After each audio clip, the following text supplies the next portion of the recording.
goes for all my nasty. Yeah, come across the globe. This goes for all my nasty. Yeah, come across the globe. What's up, brother? No, so I've known this brother for so long now, and yet this is my first time having a real conversation without working. So it just feels crazy. Right. And it's at the right time because I spotted something on Instagram where you had like God knows how many plaques all in your lap, and you're not the kind of cat that really reveals or shows your plaques. But this was one of those moments where I just felt like I get why you did that, but I want to know, what does it feel like to have that many plaques come all at once? And just let's start off with who they were for. Right. Let's start off with who they were for. They were for Cardi B, Okay. for Invasion of Privacy album. Okay. That was a special project, a special album.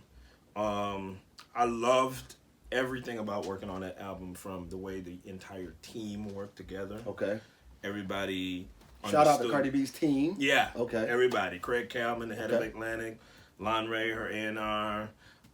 The two people who kind of brought her to Atlantic, Johnny and Daryl. Daryl Jones. Okay. Yep, and Johnny. Okay. Shout out to Daryl Jones. Yep, and then Evan LeRae, her recording engineer. Okay. Who he also mixed Bodak Yellow. Okay. And so me and him had a really good relationship off top, and I told him, like, I think at first he was kind of nervous that I would come in and try to like step all over his work, and I was like, no, I remember when Craig asked me to mix Bodak Yellow over for the album, I was like, why? It sounds perfect. Dope. Like, let's go with Evan's mix. And Okay. you got to make sure that people feel included, and if it's not broke, let's not fix it. Got and it was such a good team effort. We worked really hard. None of us worked harder than Cardi. I mean, she was pregnant, sleeping on couches, shooting videos all day.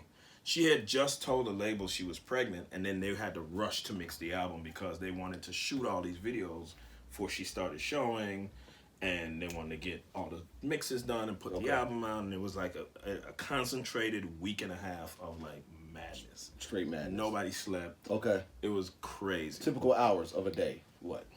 The entire days. I probably slept maybe 3 hours a day on that particular run. That doesn't affect your ears? No, you just get them 3 hours sleep. And then we take naps in between here and there. Like if she's, like I know she went to a video shoot one day and we had finished mixing the song and I needed her to approve it. But she was at the shoot, so I laid down and took a nap. Or, you get your rest in. Got it.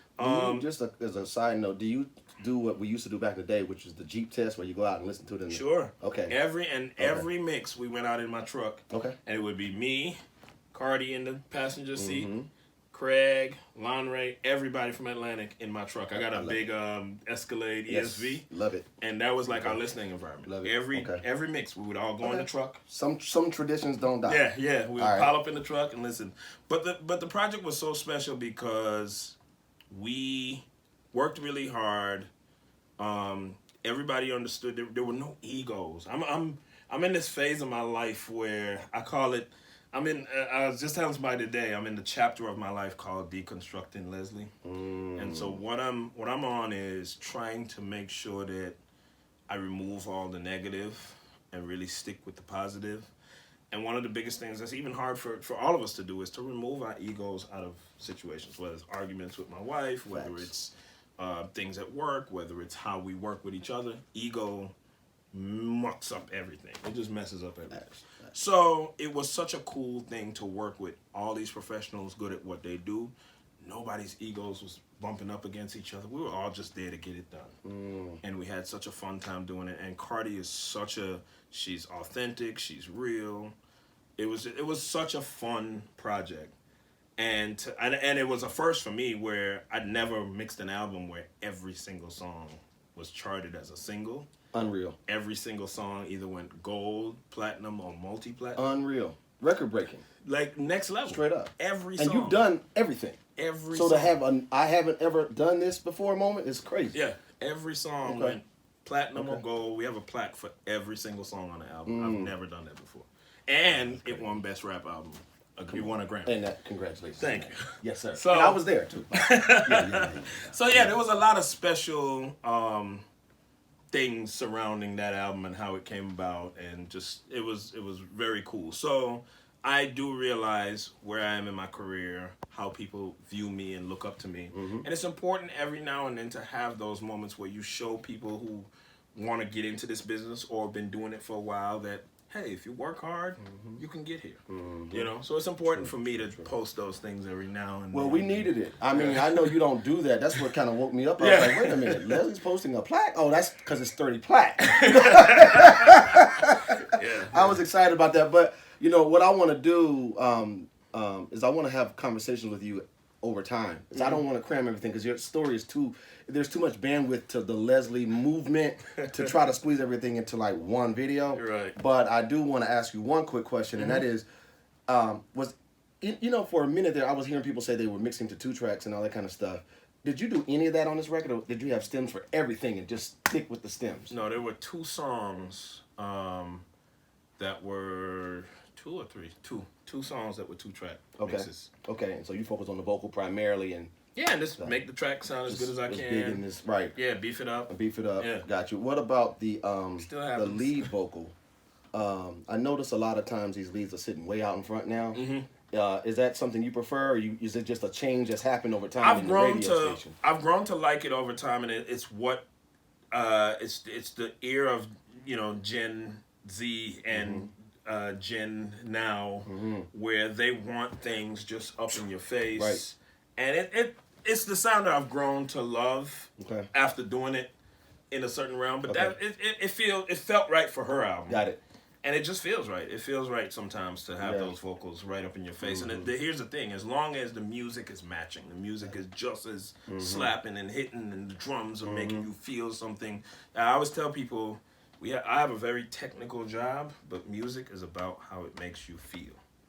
If that's not that's always the focus of my mind. Whenever I'm pushing a knob, putting on a plug-in, making a decision, level, balance, panning, how is it making me feel? And how is this going to make people feel? And if that can't factor into the final answer, what is it? What are we even here for? Right. So feel is everything. Right. So as long as it feels good and feels right. Well, you accomplished your mission. A lot of people around the world love what you did. Yeah. And it's a balance. It's our job to kind of be the tastemakers. We kind of dictate what people feel, but we also need to appeal to what's familiar and what they want to feel. And so it's kind of that, you know, you don't let the listening audience determine everything you do creatively. I this famous quote from Henry Ford. He said, if I had asked people what they wanted, they would have said faster horses. That's so People are only going to understand what they want creatively based on what they know. You know what I mean? That's an absolute And fact. so you have to also be the tastemaker. You also have to be the one to kind of push the bounds and pull people into where you want them to go. And you have to it's kind of like Apple is a really good company at doing that. When they decide they're going to introduce a new technology, they stop making the old ones. That's exactly right. And you have to switch. Even if you want to keep using your CD-ROM. That's true. Even with the accessories, they'll be like, we're not even going to use that accessory We're not even anymore. putting that plug on the phone. Figure it out. Facts. Yeah. I appreciate you. You've been plugged. And I mean plug talk for real, rap plug. Like, this is the first real conversation I wanted to have, and I wanted to start it with a real one. A friend and a monster at the same time. Thank you. Thank you, sir. Goes for all my nasty, yeah, from across the globe. This goes for all my nasty.